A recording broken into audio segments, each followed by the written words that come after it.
Vamos à nossa segunda entrevista de hoje. Eu gostaria de convidar com muita alegria ao BMC Stock o senhor André Machado, CEO do projeto Os 10%. Seja bem-vindo, uma ótima tarde, uma boa segunda-feira. Este comecinho de semana já começou daquele jeito, André. Tudo bom, Gabriel? Tranquilo aí? Sempre bem, né? Falar que tá ruim, pior. É a máxima do BMC Stock. Temos que tentar olhar sempre o lado meio cheio do copo, né? Mas não podemos também deixar de olhar o lado meio vazio. Esse equilíbrio que no final garante, eu acho, que o sucesso aí de longo prazo de um investidor, né? Um olho no gato, outro na sardinha. Não adianta ficar só na euforia. Exato. André, eu gostaria até de trazer essa discussão contigo, lhe perguntar justamente o seguinte: qual que é a porção meio vazia do copo de hoje? O que está lhe preocupando? Gostaria de começar essa nossa conversa justamente pelas preocupações, porque a gente vive num mercado basicamente no mesmo patamar, 130 mil pontos, um pouquinho para baixo, um pouquinho para cima. O pessoal ainda está tentando acertar para onde vai o Ibovespa no final das contas. E quero começar pelas preocupações, que o investidor sempre fica um pouco mais atento a estes problemas. Qual que é a porção meio vazia do copo que você está enxergando para este começo de ano, para estes últimos dias? O que está preocupando, tirando um pouquinho o sono, se não tirando o sono, porque estava relaxando, está tranquilão, lhe incomodando quando você está operando o mercado financeiro, André? Olha, pelo fato de eu operar quase que na totalidade dólar e índice futuro, eu acabo ficando muito atento ao mercado global, né? Isso já faz aí pelo menos uns 12, 13 anos que eu mantenho meu foco quase que exclusivamente no que acontece ao redor do mundo, né? E, claro, na questão macroeconômica e política aqui no Brasil, para poder realmente ver a direção do dólar e índice a cada dia. O fato é que quando a gente olha para o nosso Ibovespa, a gente já descolou completamente do SP500 esse ano, tá? A nossa máxima aconteceu em dezembro, de lá para cá a gente caiu forte, estamos nos recuperando, né? Mas ainda estamos aí com uma diferença entre 8% a 9% para o SP500. Então, na verdade, quando a gente começa a buscar qual a razão dessa diferença do SP500 para o Ibovespa, né? Tipo, às vezes eu faço o exercício contrário, ao invés de buscar as razões, né, para onde o mercado está indo, eu olho para onde o mercado está indo e falo, bom, deve ter alguma razão por trás disso, e aí eu vou buscar essas razões. E é o que eu tenho feito esses dias. A gente viu esse descolamento da SPX praticamente sendo sustentado só pelas novas, né, as antigas FANGs ou Big Five viraram Big Seven ou as sete magníficas, né, que agora inclui, além das FANGs, Facebook, Apple, Amazon, Microsoft e Google, inclui também a Nvidia e a Tesla. Se a gente pegar, por exemplo, o SP500, fazendo o cálculo do SP500 sem ser ponderado pelo valor de mercado, o SP500 estaria caindo, se não me engano, na ordem de uns 26%. Né? Ou seja, ele está, na verdade, subindo, só este ano, ele está subindo 5 e pouco por cento. Então, o que significa? Há uma distorção gritante, né, no cálculo do SP500 por conta do peso do market cap dessas empresas. A Nvidia chegou a valer no pregão de sexta-feira, sexta ou quinta, chegou a valer 2 trilhões de dólares. 2 trilhões de dólares. Daqui a pouco bate o PIB do Brasil. Não estou dizendo que inteligência artificial não é uma tecnologia disruptiva. Tanto quanto blockchain, quanto internet. E quando a gente fala bolha, às vezes a gente é mal interpretado, por exemplo, somente quando se fala de Bitcoin, Bitcoin é uma bolha. Não, Bitcoin é uma realidade, vai valer 100 mil dólares, etc., vai valer $1 milhão um dia. Pode ser, é claro. Só que quando a gente vê valorizações muito expressivas, né, a gente pode vir a ter, na sequência, correções muito expressivas. Então, a internet tinha uma bolha, mas é uma baita de uma realidade. Né? A vida da gente não existiria hoje sem internet. Né? Vídeo, filme lá, Behind of Us, que em português ficou depois do amanhã, depois de amanhã, alguma coisa assim, né, que fala justamente, né, essa possibilidade de o que aconteceria no caso de um ataque cibernético, a gente ficar sem internet, sem GPS, né, por conta de um ataque que chega aos satélites. Então a gente é completamente dependente da internet, né? E aí a inteligência artificial é o hype da vez. A inteligência artificial com certeza veio para ficar. Sei lá, um dia, daqui a alguns anos, a gente pode estar falando da Neuralink, do Elon Musk, como uma tecnologia disruptiva que veio para ficar. O problema é que a economia, o mercado não é só isso. A gente tem, por exemplo, no SP500, né, tira essas 7 empresas, tem 493 empresas, muitas outras de tecnologia também, mas 493 empresas da economia normal, indústrias, né, montadoras de carros que não são elétricos, construtoras, farmacêuticas, supermercados, etc. E a gente vê a subida de juros no mercado americano, retomou a subida de juros, né? Eu não acredito em alta de juros pelo Fed nas próximas reuniões. Eu acho que isso se algum Fed boy comentou isso, foi meio que balão de ensaio, mas a gente vivenciou nesse último um ano um negacionismo do mercado com relação ao impacto da alta de juros e a própria manutenção dos juros, né?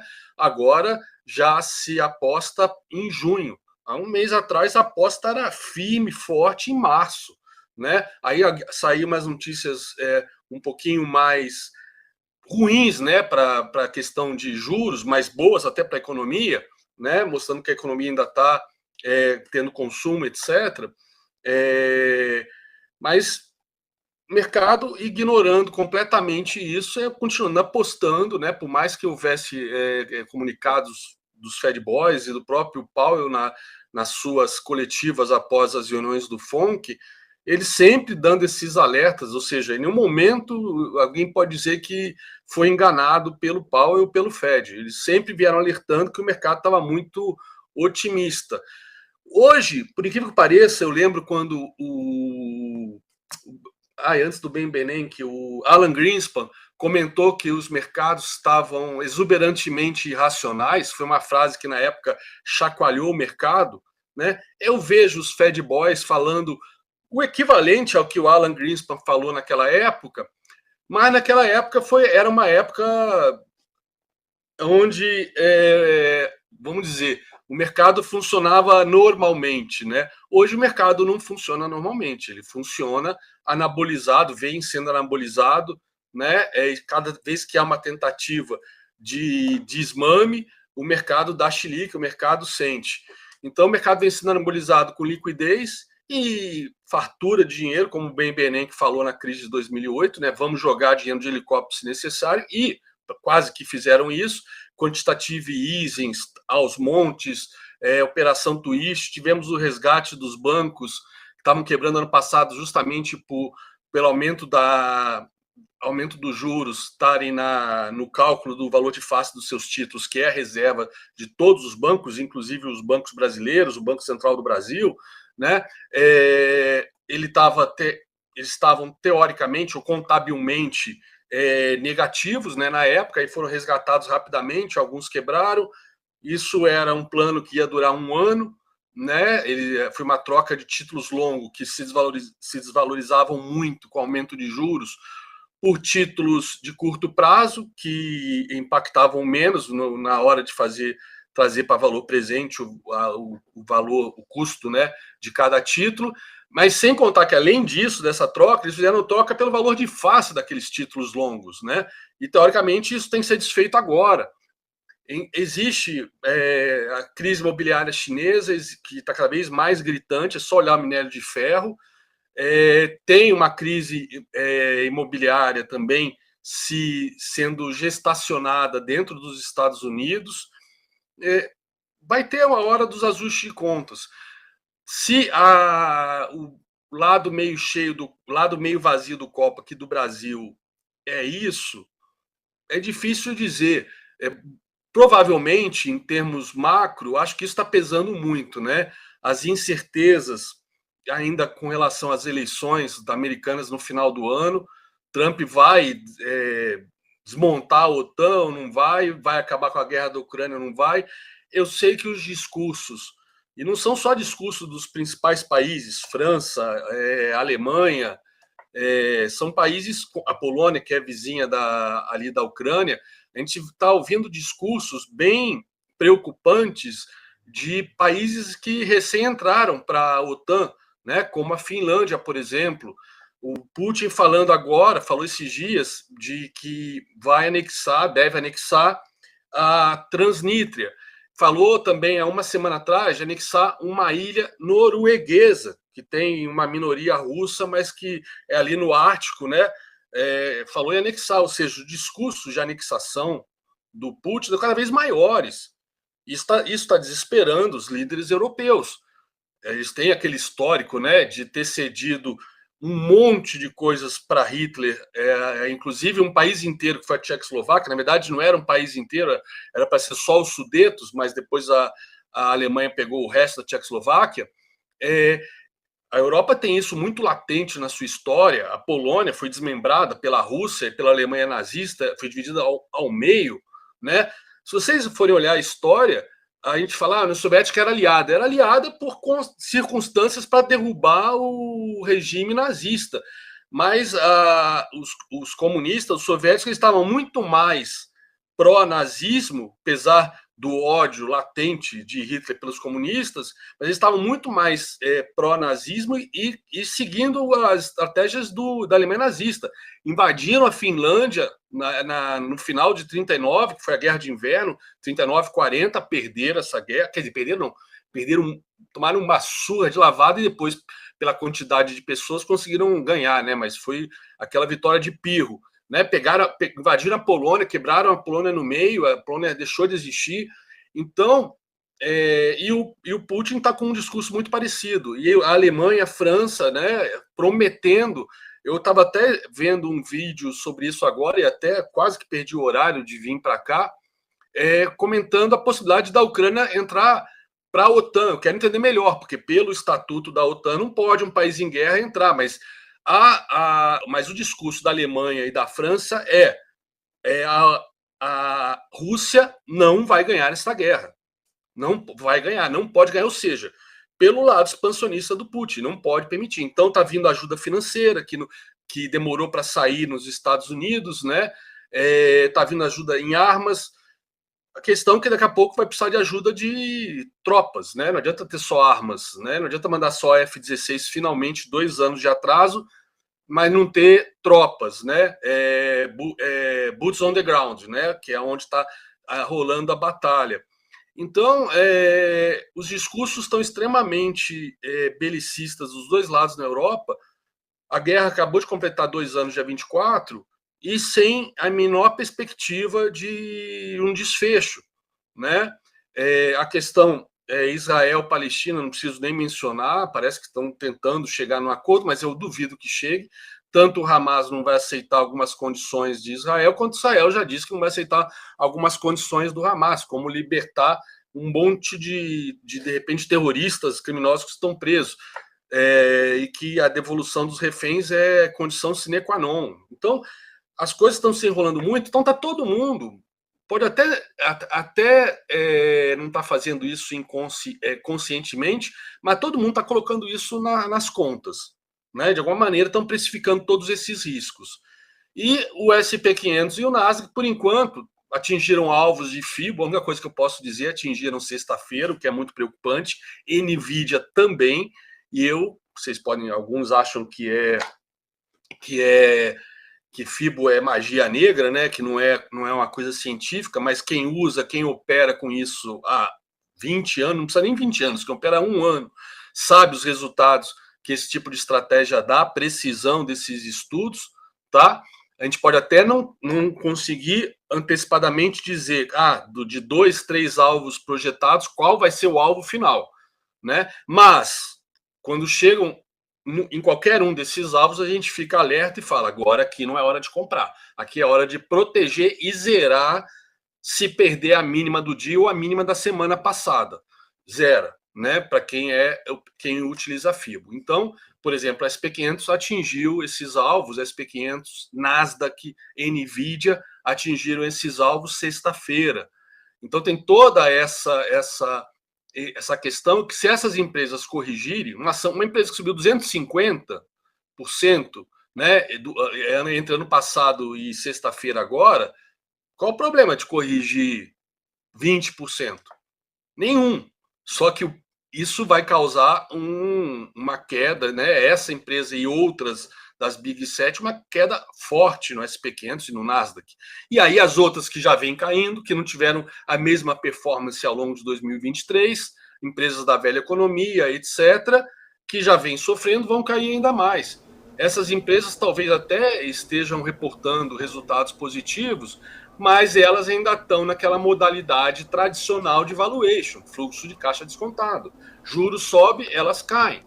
Quando a gente olha essas Big 7, né, essas Magnificent Seven, era para ter o mesmo impacto o aumento de juros, mas meio que virou uma bolha, não no sentido agora uma bolha financeira, uma bolha, né, tecnológica, no sentido de que todo mundo quer ter, é um hype, todo mundo quer ter, é o futuro, etc. Não é à toa que quase 2/3 das empresas do SP500 mencionam IA nos seus resultados, nos seus balanços, como tecnologias que vão ser investidas pelas empresas, né? Para efeito de produtividade. André, eu gosto de falar o seguinte. Ciência, etc.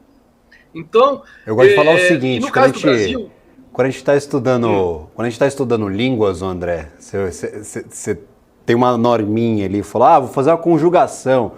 Como é que eu conjugo verbos na língua? Você olha para o inglês, olha para o espanhol, olha para qualquer outra língua. Aí tem lá a tabelinha, falou, isso, vira isso. Se terminar assim, vira assim. E aí tem sempre aquela tabela ali dos verbos que você joga toda a regra no buraco. Fala, irmão, você vai ter que aprender a lidar com isso aí, porque não tem regra, não tem nada.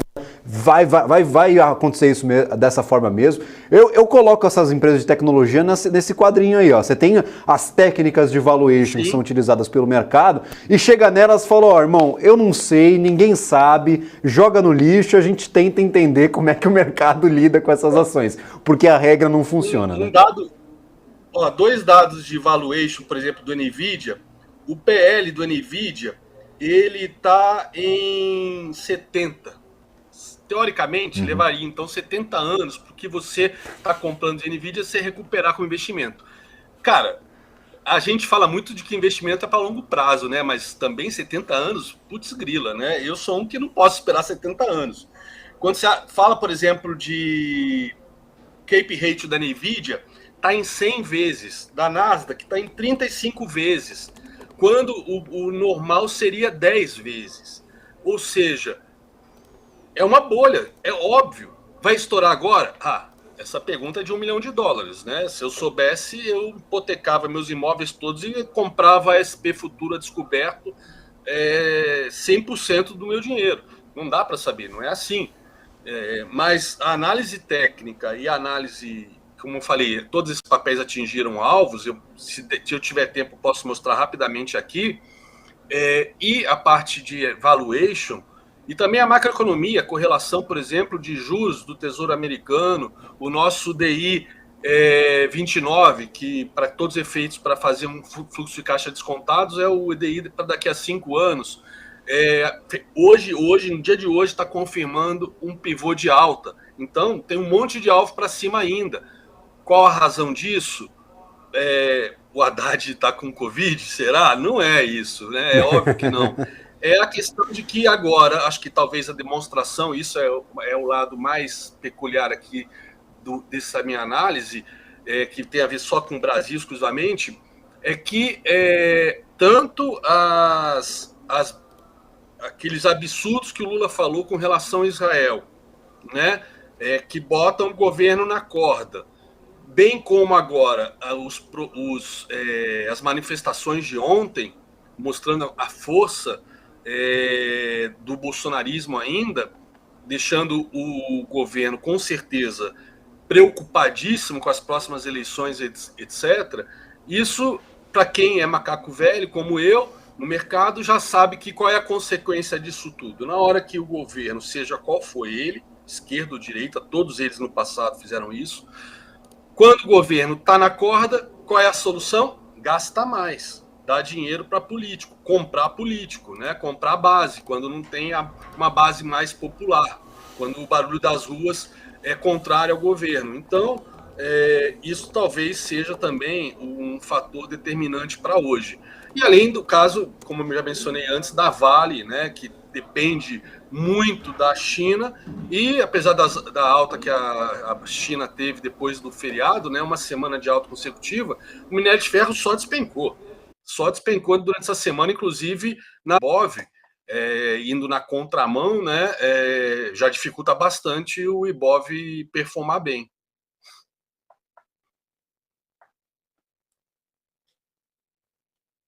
Esse questionamento, essa provocação.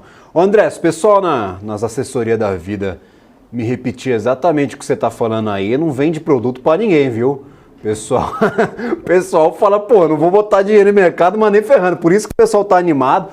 E isso aí é uma provocação que eu faço. Quando tá vendendo produto estruturado ali, ó, fala, não, se bater o Ibovespa 150 em 3 anos, tem um monte de operação estruturada que aposta contra o Ibovespa, que ele não vai chegar no 150. Aí vende a torta direita. Fala, não, o consenso do mercado é que o mercado vai ficar estagnado. Todo mundo está falando que o mercado vai parar. E aí quando vai dar relatório para renda variável, o pessoal fala que o Ibovespa vai para 160, 170. Então, é a mesma instituição financeira dando dois posicionamentos diferentes. Eu não sei se é o profissional, não sei. Mas é provocação. O pessoal, cada hora fala uma coisa. Eu ouvi há muitos e muitos anos atrás, mais de 10, 12 anos atrás, fácil, de um banqueiro, daquelas conversas que você adoraria ter gravado para registrar, mas é óbvio, aí você perde a confiança do interlocutor, né? Exato. Mas um banqueiro que me disse que fundo de capital protegido é o pior investimento que existe. Porque o risco é todo do cliente, né?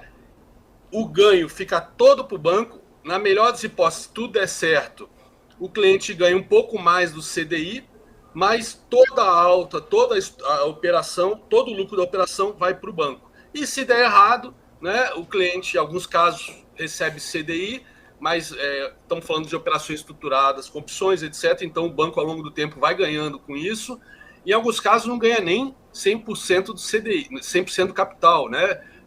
Desculpa, 100% do CDI não, 100% capital protegido, sem a variação no período, 2, 3 anos. Imagina quanto que não é de CDI em 2, 3 anos. Em alguns casos é 80% do capital.